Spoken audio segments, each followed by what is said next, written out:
அஸ்ஸலாமு அலைக்கும் வரஹ்மத்துல்லாஹி வபரகாத்துஹு. நம்ம இந்த உலக வாழ்க்கையில் நிறைய பேரை பார்க்குறோம், நிறைய பேர்கிட்ட பேசுகிறோம். அது மட்டும் இல்லாமல் அல்லாஹ் நமக்கு எத்தனையோ நியமத்துகளை இந்த உலகத்தில் நமக்கு கொடுத்துருக்கான். ஒரு காலத்தை கடக்க கடக்க புது புது வசதிகளும் கண்டுபிடிப்புகளும் நம்மக்கிட்ட வந்து சேர்ந்துட்டே இருக்குது. பட்டன் ஃபோன் யூஸ் பண்ணிகிட்டு இருந்த நம்ம எல்லாருமே இப்போ ஸ்மார்ட் ஃபோன் யூஸ் பண்ணுறோம். அந்த ஸ்மார்ட் ஃபோன் மூலமாக என்னெல்லாம் நடக்குது, எங்கெங்கேயோ சிதறி கிடக்கிற நம்ம எல்லாரும் இப்போ இந்த ஒரு வீடியோவில் ஒன்று சேர்ந்துருக்கோமா இல்லையா? அதே மாதிரி தான் வேறு வேறு ஊரில் இருக்கோம், வேறு வேறு நாட்டில் இருக்கோம். ஆனால் எல்லாராலையும் ஒரே நேரத்தில் இப்போ இந்த வீடியோவை பார்க்க முடியுது. இப்படி நம்மளை சுற்றி நிறைய விஷயங்கள் இருந்தாலும், நிறைய கண்டுபிடிப்புகள் இருந்தாலும், நமக்கு எது ஹலாலாக்கப்பட்டுச்சோ அதை தான் நம்ம எடுத்துக்கிறோம். நமக்கு எது ஹராமாக்கப்பட்டுச்சோ அதை விட்டு நம்ம தள்ளி வச்சுக்கிறோம். ஆனால் நம்ம ஏன் இப்படி வாழணும்? ஏன்னா ஒரு நாள் இருக்குது, அந்த நாளில் அல்லாஹ் சொன்னபடி வாழ்ந்து மரணித்தா மட்டும்தான் அல்லாவை நம்மளால் பார்க்க முடியும், அல்லாஹ் கிட்ட நம்மளால் பேச முடியுங்கிறதுனால தான். அதுதானே நம்ம எல்லாரோட ஆசையும் நோக்கமுமா இருக்குது. சரியா?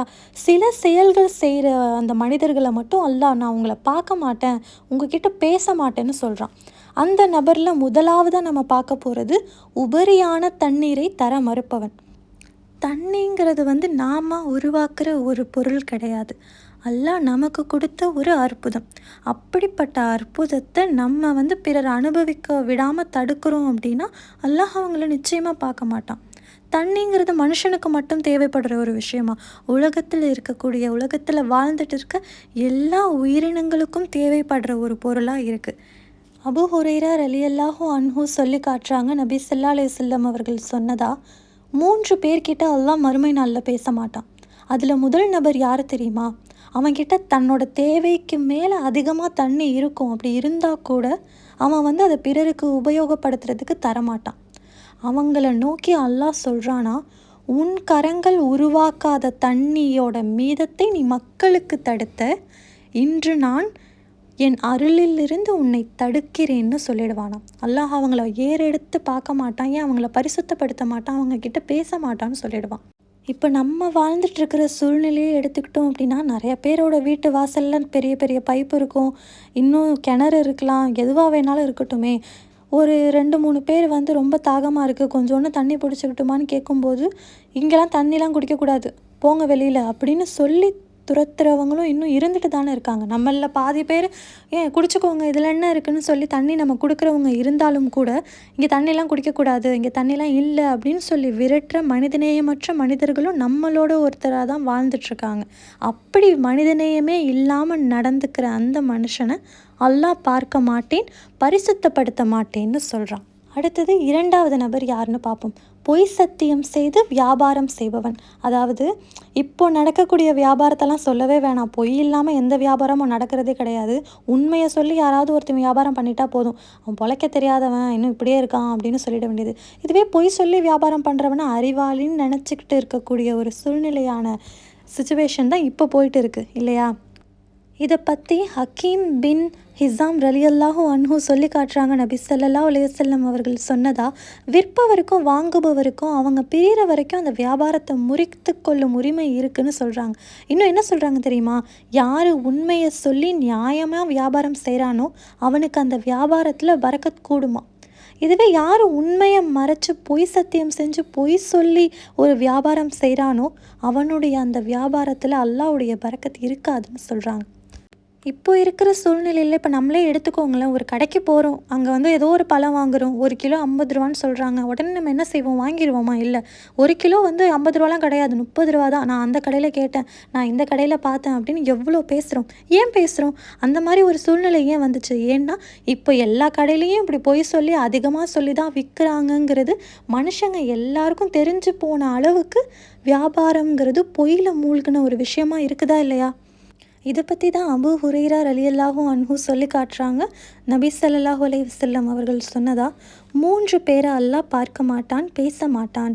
அவர்கள் யார் தெரியுமான்னு கேட்டு நபி ஸல்லல்லாஹு அலைஹி வஸல்லம் சொல்கிறாங்க, தன்னோட பொருளை அவனுக்கு லாபம் கிடைக்கணுங்கிறதுக்காக மட்டும் அதிக விலைக்கு விற்கிறவன், பொய் சொல்லி விற்கிறவனை அல்லாஹ் பார்க்க மாட்டான், பேச மாட்டான்னு சொல்லி காட்டுறாங்க. அடுத்ததாக அல்லாஹ் பார்க்காத பேசாத நபர்களில் நம்ம பார்க்க போகிறது பெருமைக்காக தரையில் இழுபடுமாறு ஆடை அணிபவன். இந்த ஹதீஸை அறிவிப்பவர் அபூதர் ரலியல்லாஹு அன்ஹு.